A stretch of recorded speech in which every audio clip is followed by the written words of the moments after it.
En fait, ça a commencé très tôt. Au départ, c'était assez naturel, le bois, je pense. Mais il n'y avait pas que le bois, je regardais aussi les tailleurs de pierre. Enfin, j'aimais toucher à tout, quoi. Avec plus ou moins de réussite, mais j'ai toujours bricolé et construit, déconstruit. Donc j'avais quand même, peut-être pas des dispositions, mais une attirance pour l'art, pour la musique, pour le bricolage artistique.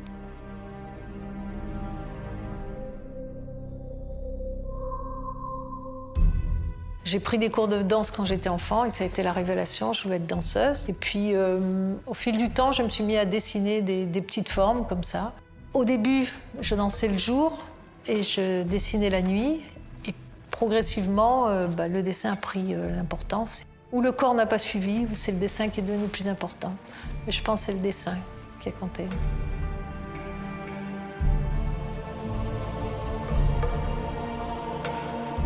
En fait, notre duo a commencé, on était chacun dans une direction artistique, disons, personnelle. Mais en fait, dans la création, on était en parallèle tout le temps.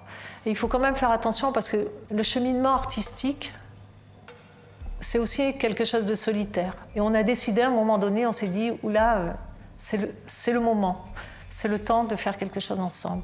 On a fait beaucoup de choses ensemble dans la vie, mais on avait envie de se réaliser sur le plan aussi créatif et artistique ensemble. Et du coup, ça s'est fait spontanément, on ne se pose pas de questions.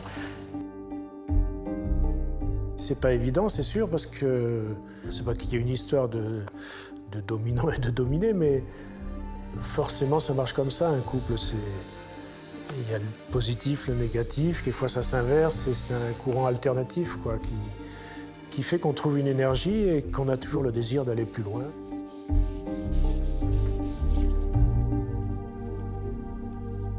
Au départ, c'est pas du dessin à plat, c'était que sur du volume.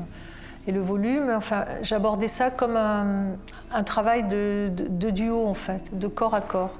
Et même si on a choisi de travailler sur du mobilier, qui sont des sculptures, que des pièces uniques à chaque fois, c'est aussi dans cette idée, c'est d'entrer dans le décor. Et le mobilier, c'est ce qui représente le quotidien. Le quotidien, c'est le présent. Et travailler sur des objets du quotidien, c'est être dans le tableau au jour le jour, c'est ça. Ce sont des meubles, mais ce sont avant tout des sculptures à vivre. Et à chaque fois, je pense à une forme, je pense à son mouvement. C'est une pièce qui doit vivre, qui doit occuper l'espace, vraiment comme une danseuse, quoi.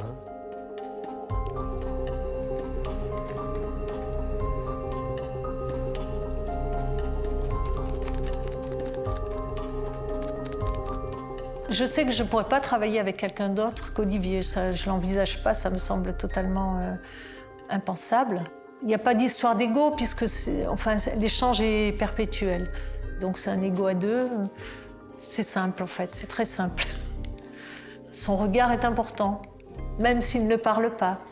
On se sent complètement libre et très indépendant et à la fois complètement unis, quoi. C'est un projet qu'on fait à deux. Quelquefois, je me laisse aller, moi, à mes intuitions, à mon improvisation, quoi. Et elle-même de son côté. C'est vraiment deux vies séparées, mais qui se croisent sans cesse, quoi. Et les périodes où on se retrouve comme ça, c'est très riche, quoi. C'est très agréable, très satisfaisant. Ce qui est bien, c'est de partir dans plein d'univers différents.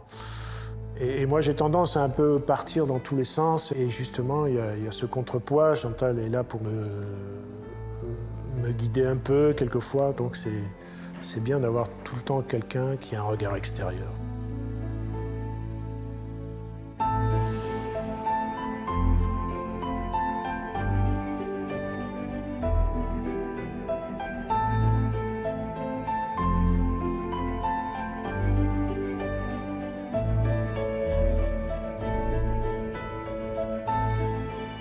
Ce qu'apporte la danse aussi, c'est l'humilité. Et quand on est danseur, on apprend et on écoute aussi. Je crois que ça m'a appris ça. C'est important d'écouter l'autre et on n'est jamais arrivé. On est toujours en apprentissage. Et ça aide aussi pour travailler à deux. Donc on est tout le temps dans le mouvement, comme un duo de danse, voilà, c'est ça. Un vrai partenaire. C'est mon cavalier.